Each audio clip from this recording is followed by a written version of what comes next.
Sorry about that. I was just stirring up some shit. I don't know where I got the inspiration.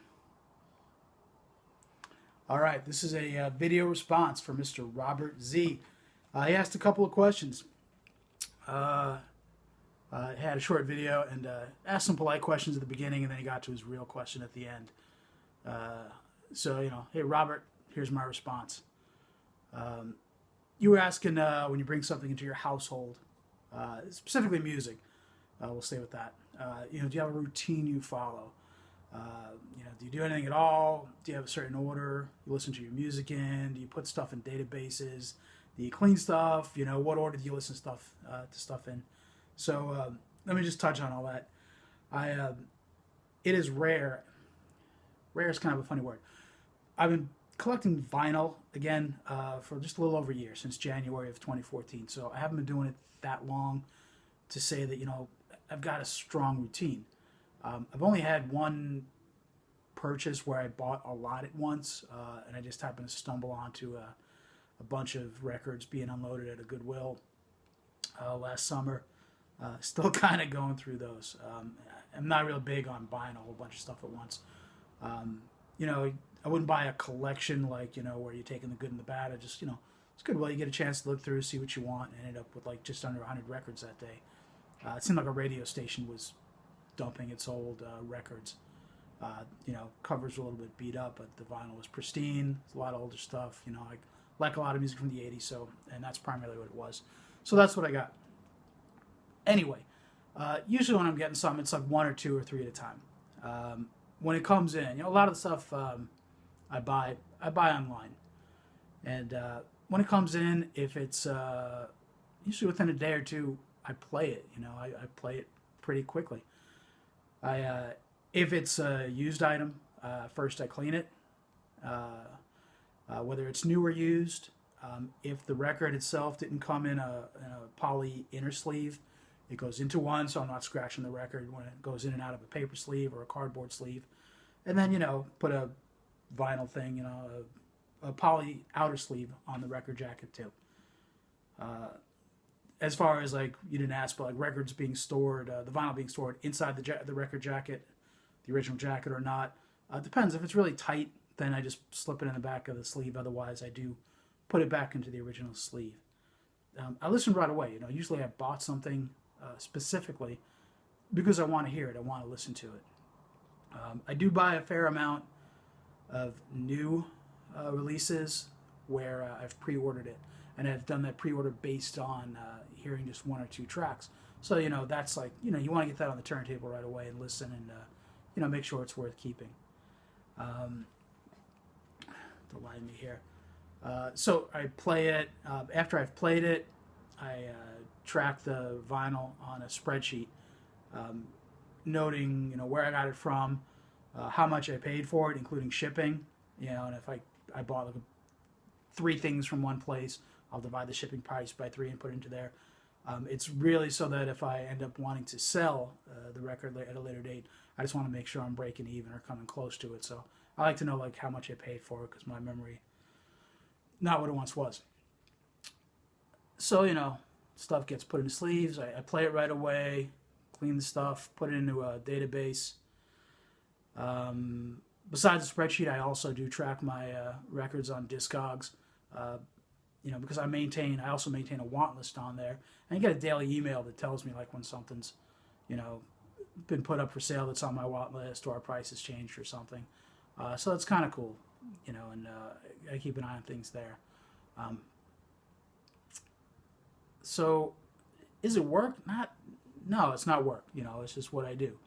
I enjoy music, and getting on to like your final question was. And man, you're a hard person to read. So, can't tell if you're being serious or you're just stirring shit.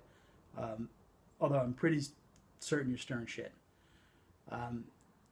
You kind of tailed off with, with people who are buying all these records, like big stuff, bunches of stuff at once. You said something like, or is this just hoarding our us? What's your deal with that, or something to that effect. I've been collecting vinyl again for just just over a year. So, and in that first year, man, I accumulated a lot. To me, I've probably got like a little over 300 vinyl records now, and you know, sorry for my hesitation here. The reason I'm hesitating is because there's not really like a clear guideline on what one should do or what I do. What you do and what I do are probably going to be two different things, and that's totally fine. There's no right way. There's no wrong way. Everybody's just you got to do what's best for you. I kind of like it's weird, but like behind me, I've got a 2x4. It's got 8 cubbies in there. 4 of them are filled up, and then 2 are half filled. And I kind of want my record collection to be where I can just blindly reach in and just pull out anything and want to play the whole album, start to finish. There's a couple of pieces I have in my collection right now that don't fit that bill, and sometime over the next year, I want to start weeding those out and replacing them with something that I do want to hear, all the time. That I would like randomly pull and go, yeah, I want to hear this whole thing. I'm not the type of person that collects all of an artist, unless everything, all the albums from that artist are worth having and listening to. U2 is a good example. Like right up to when I was a kid, I used to love U2, and like right up until like 1987 and the Joshua Tree, which I thought was an excellent album. And then like right after 87 is like U2 just went off a cliff. So, yeah, I'd love to have everything from like Joshua Tree prior, because I dig it all and I would listen to it all. But forward from that, just because it's like, well, I collected this U2, I should collect all the U2. That's not me. For some people, that's okay for them. They don't mind that maybe they're not going to listen to everything. I think it's a little weird, but to me that's weird. To the other person, it's probably not. But some people may want to have like, hey, like sake of argument, U2. I like a lot of their stuff, not everything, but I feel like I'm collecting a bit of history here, and I want to have the totality of this, the history of this band. And maybe it's you have something in your collection that you don't listen to much anymore, but it's like a marker in your life. It's kind of like, I think for most people, like so much of our music is the story. It's like the story of our life. It's like, oh yeah, I got this at this place. I remember this, or I was with this girlfriend at the time. She was evil, or oh man, I was on this road trip in Rapid City and went to this record, antiques, or blah blah blah. But it's kind of like the story to your life, and you're gonna pick on somebody because they've, not that you're picking on it. Well, you're kind of picking on people. You kind of see where you're going. And if I'm wrong, it won't be the last time. Certainly not the first time. But everybody's different. To each their own. I have in my head that like there's 365 days in a year, and I'm like, that's probably about the right number of records to have, to me. And when I say records, I mean 12-inch LPs. That's kind of what I like.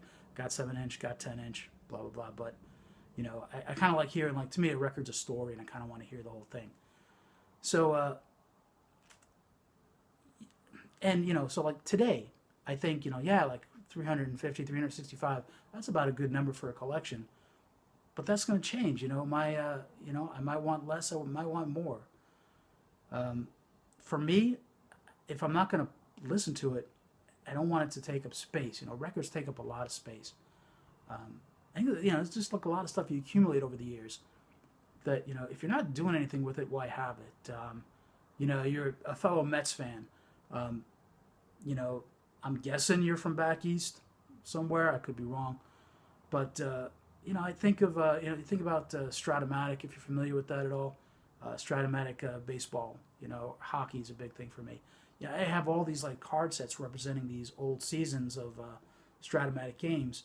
And, I'm never going to play them all. So, like, if I end up moving in a few years, do I want to be dragging them all with me?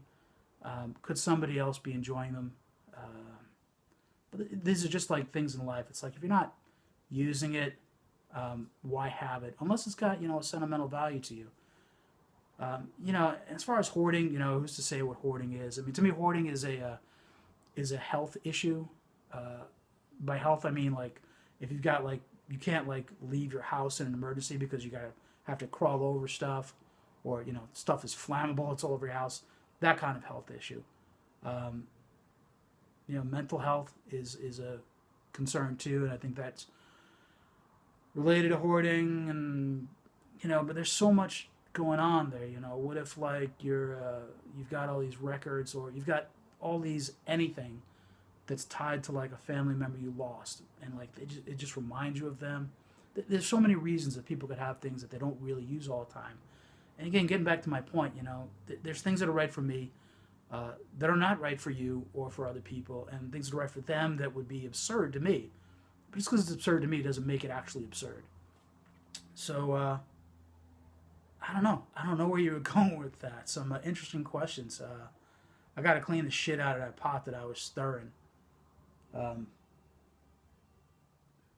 you know, you had a frown that entire video.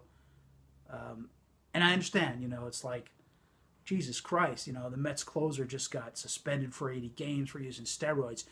It's 2015. Do you really not think you're getting caught for steroids? Holy crap.